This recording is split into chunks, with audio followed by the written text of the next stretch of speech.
மகர ராசி நேயர்களுக்கு அதுவும் பெண்களுக்கு குறிப்பாக பிறந்த வீட்டால் நிறைய லாபங்களும் நன்மைகளும் கிடைக்கும். இந்த வருடம் நீங்கள் சென்று வணங்க வேண்டிய தெய்வம் அப்படின்னு பார்த்தீங்கன்னா, கும்பகோணத்தில் அமைந்திருக்கக்கூடிய 2 முக்கியமான ஆலயங்கள்.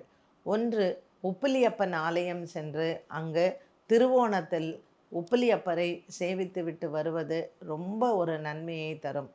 குரு பெயர்ச்சிக்கு பிறகு குரு 6ஆம் இடத்திற்கு போறார் இல்லையா? ஸோ குரு பெயர்ச்சிக்கு பிறகு நீங்கள் அண்ணன் கோவில் அப்படின்னு சொல்லக்கூடிய அண்ணன் பெருமாளை வணங்கிவிட்டு வரலாம். சீர்காழிக்கு பக்கத்தில் அமைந்திருக்கக்கூடிய அண்ணன் பெருமாள் ஆலயத்தில் இந்த குரு பெயர்ச்சிக்கு அப்புறம் நீங்கள் சென்று அங்கு பெருமாள் மற்றும் தாயார் அங்கு இருக்கக்கூடிய நரசிம்மரை வழிபாடு செய்துவிட்டு வர உங்கள் எண்ணங்கள் நிறைவேறும். மகர ராசி நேயர்கள் இந்த வருடத்தில் திருமலையை சென்று அங்கு பெருமாளை வணங்கிவிட்டு வந்தாலும் சிறப்பான பலன்களை பார்க்கலாம். லக்ஷ்மி குபேரனை வணங்குவதும் வியாழக்கிழமை தோறும் மகாலட்சுமிக்கு அர்ச்சனை செய்து வந்தாலும் மகர ராசி அன்பர்களுக்கு நல்ல ஒரு மன நிறைவான ஆண்டாகவே அமைகிறது.